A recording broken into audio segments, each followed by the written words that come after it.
Hey, how you doing? Hey, today we're gonna run the XL 902 that I've been working on getting up and running and everything. She's in stock form, so today we're gonna give it a test run. I did run into one little hiccup. It had a weak spark. I didn't notice it whenever I first put the saw together. My spark tester and all that stuff. It doesn't tell me how strong the spark is. It just tells me if I got spark. Well, I could tell it was definitely a little weak. So what I did is I swapped it out the condenser with another one I had here. And today we're gonna give it a run. I think she's gonna run pretty good today, but I could tell whenever I was pulling it over and checking the spark, when I was working on it, it hardly took any effort to get it to fire a good spark. So I'm pretty certain we got her good now. Now I got a little bonus for you. We're also gonna run the ported 925. We did this before with the 923. Well, today we're gonna do it with the 902, but there's a change. The 925 is now on the 28-inch bar, but I put the iron horse pipe back on it. Ever since Sawfest, I've been running it with the stack muffler. Well, now the iron horse muffler is back on it. So we're gonna give it a run today with the iron horse muffler and see how she performs against the stock 902. We know it'll run better. We've seen that on the last video, but it's kind of curious to see how much better it runs. I honestly think this saw's starting to run more like a dirt bike than a chainsaw now. She just seems to be kind of performing in that manner, like a dirt bike would. So definitely pretty cool if you ask me. But what do you say we get on with this and watch these two cut some wood? Alrighty.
right, so I hope you enjoyed this little video, the 902 and the 925, kind of putting them up against each other, I guess you could say.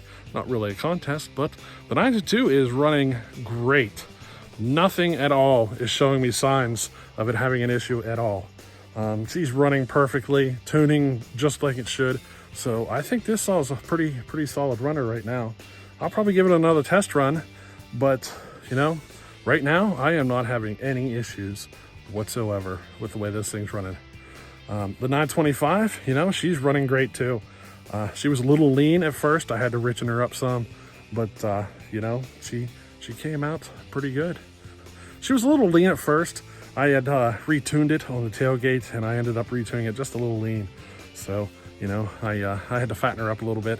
But hey, she turned out pretty good if you ask me. But I hope you enjoyed this little video, and we'll catch you on the next one. Later.